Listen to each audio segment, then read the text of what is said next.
Came to the meeting to be heard. And what did you want to say? Well, I wanted people to remember the rights that we have and how quickly we're losing them in this country. And what rights are we losing that you wanted to talk about at the meeting today, at the town meeting on health care? There are a litany of them. It doesn't take a genius to see we're traveling down a road at breakneck speed that's towards tyranny, away from liberty, and that has much to do with excessive taxation. One party wants to take our money and bail out corporations. The other one wants to take our money and bail out welfare cases. Neither party wants to listen to the people who believe that they own their property and what we earn is ours. Who did you vote for last November, sir? Do you mind telling me? You don't have to if you don't want to. Ron Paul. Okay, you guys voted for Ron Paul. What do you think of President Obama? I think he's a great speaker. I'm surprised that he calls himself a constitutional scholar.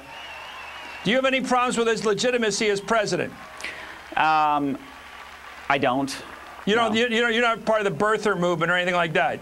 You don't have a question about whether he was born an American. I've read the material. I don't really know anything about that. Wait a minute. Where are you on that issue? Where are you on the issue of whether he's a legitimate president of the United States? Do you believe he is, or you do believe he isn't?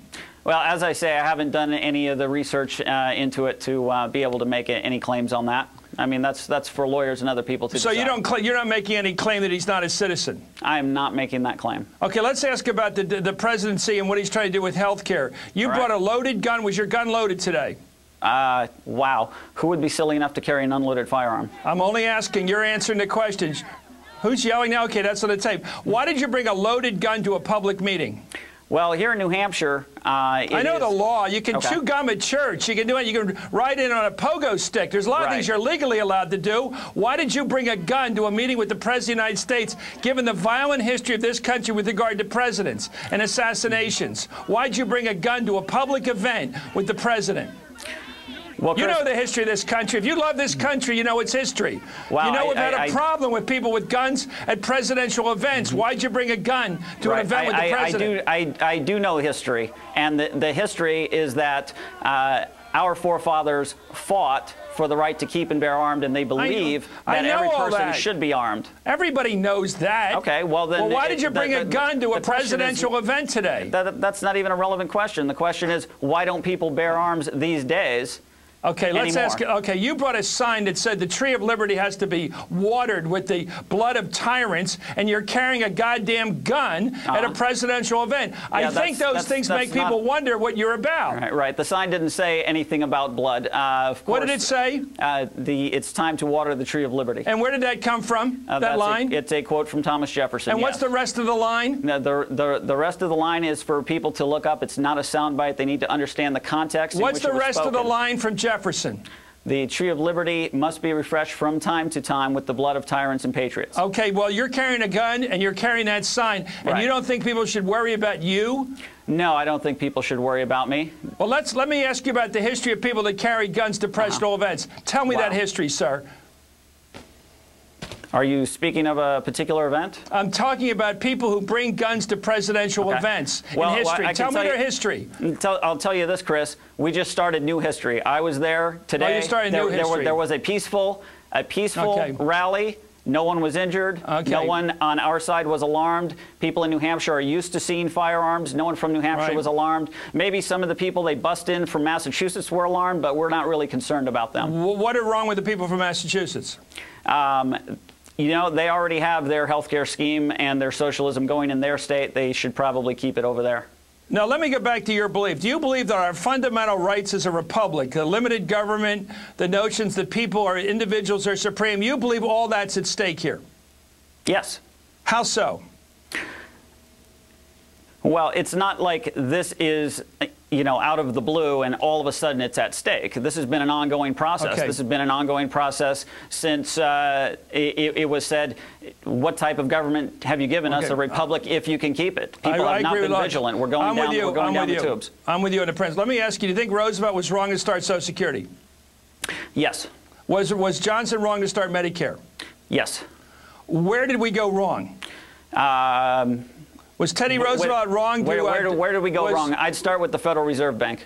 Well, how about was Wilson wrong with what he did in terms of reform? The income tax, was the income tax wrong? The income tax originally, my understanding is, was instituted as a voluntary victory tax. No, it was instituted as an amendment to the Constitution, direct taxation. Right. You were against that too. Yeah, that was later on. That came later on. Well, it came under Wilson. You think that was wrong? That was part of the loss of our republic. It would be. There are better ways to do things. Okay, yes. so we've been on a slippery slope to the loss of our republic, and therefore you brought a gun to a meeting the president held today on health care.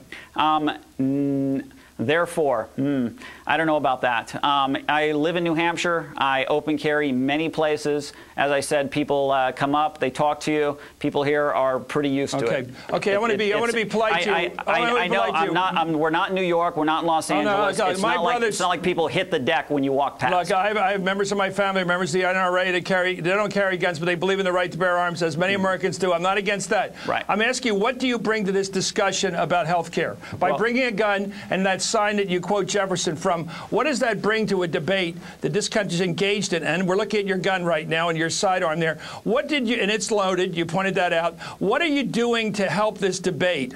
Okay. Well, sometimes when people are mired in their position, you can try to pull them out of it a little bit, but sometimes if you show the other end of it, you can pull them a little bit in your direction. Clearly, I'm not advocating violence. Clearly, no violence took place today.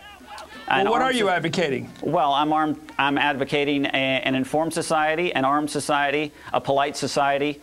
That's all there is to it. John Lott has a great study, University of Chicago, More Guns, Less Crime, and people should read it.